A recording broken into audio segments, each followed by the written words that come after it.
ምሁራን እንደሚሉትም ይህ ድርጊት በራስ አለመተማመን ሊሆን ቢችልም ሌላው ቀርቶ በራሳቸው የሚተማመኑ ሴቶችም ይህንን ክስተት ሲፈጽሙት ይታያል።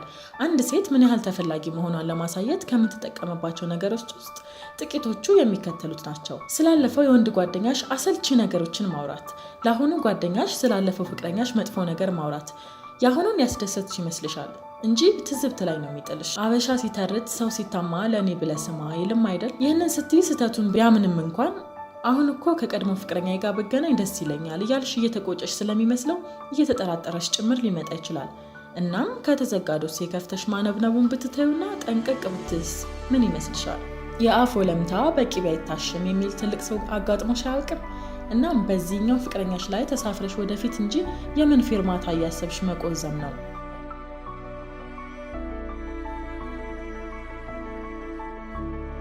ሁለተኛ ስለ ሌላ ሴት አሉታዊ ወሬ ማውራት። ፍቅረኛሽ ባለበት አካባቢ ስለምትሰራ ሴት ወይንም ደግሞ እርሱ በቅርበት ስለሚያውቃት ሴት አሊያም ስለ ሌሎች ሴቶች መጥፎነት ሁሌ ስታወሪ በተዘዋዋሪ እኔ ከነሱ የምበልጥ መልካም ሴት ነኝ የሚል ስብከትን እያጠጣሽው መሆኑ ታውቆሻል። ሌላው ቢቀር የሆነ ቦታ እራት ወይ ደግሞ ምሳ እየበላችሁ ድንገት ያየሻትን ሴት ላይ አቃቂር እያወጣሽ ለፍቅረኛሽ መዘላበዱ ምን ይባላል? የቀረበልሽን ጣፋጭና ጣዕም ያለው ፍቅርን አቀርቅረሽ መጉረስ ሲገባሽ ሌላ ጠረጴዛ ላይ አሻግሮ ማየትና ያንን ቀላውጠሽ ጎምዛዛ መሆኑን መቀባጠርን ምን አመጣው? የተጨበጨበላት ቆንጆ ሆና እንኳን ቢሆን ብዙ ጊዜ ሴቶች ስለሌላ ሴት አሉታዊ ነገር የሚያወሩት ፍቅረኛቸው ያችን ሴት ይፈልጋታል ወይም ደግሞ ፈልጓት ይሆናል ብለው በራሳቸው ውስጥ ጥርጣሬና ጭንቀትን ስለሚፈጥሩ ነው። ይህ ነገርሽ ደግሞ ከተደጋገመበት ወይም እየደጋገምሽበት ሲመጣ ፍቅረኛሽ የራስሽን ደህንነት ለማስጠበቅ እየጣርሽ መሆኑ እየገባው ይመጣል።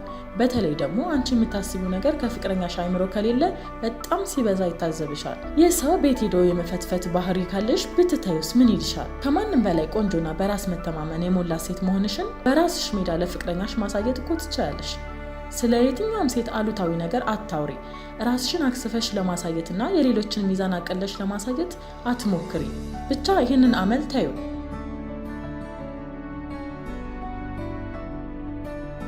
ሶስተኛው ነገር ደግሞ ሰዎች በሚሰበሰቡባቸው ወይም ሰዎች በሚበዙባቸው አካባቢዎች ከሚገባቸው በላይ አካላዊ ንክኪን አትፍጠሪ።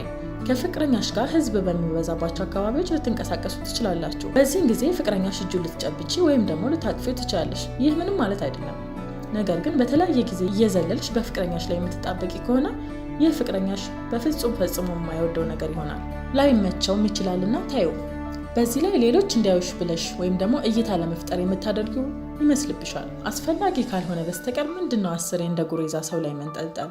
ወንድ ልጅ ከፍቅረኛው ጋር በአደባባይ ሲታይ እንደ ንጉስ ኩፍስ የሚል መንጠራራት ቢኖርበትም የዛን ያህል ያንቺ ቅብጠት አዘል መንጠልጠል እውነት ሼም ነው፣ ሼም ውስጥም ይከተዋል። ስለዚህ ይህን ማድረግሽን በእርግጥ ለእይታ ብቻ ነው ብዬ መደምደም አልችልም። አይናቸውም ልባቸውም ከታወሩ ምርጥ የፍቅር ምርኮኞች ውስጥ አንዷ ትሆኛለሽ። ሴቶች የምር ካፈቀሩ ለአካባቢ ቅኝት ደንታ የላቸው። ሙሉ ቀልባቸውን ፍቅረኛቸው ላይ ስለሚጣበቅ በየሰከንዱና በየደቂቃው እየደጋገሙ ከሚገባው በላይ አካላዊ ንክኪ ማድረግ ያስደስታቸዋል።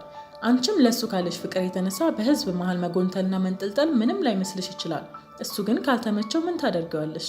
የፍቅር አንዱ መገለጫ ለሚያፈቅሩት ሰው ምቾት መፍጠር አይደል? ስለዚህ ለአንቺ የፍቅር መገለጫ የመሰለሽን ልፊያ ቦታ መረጭለት።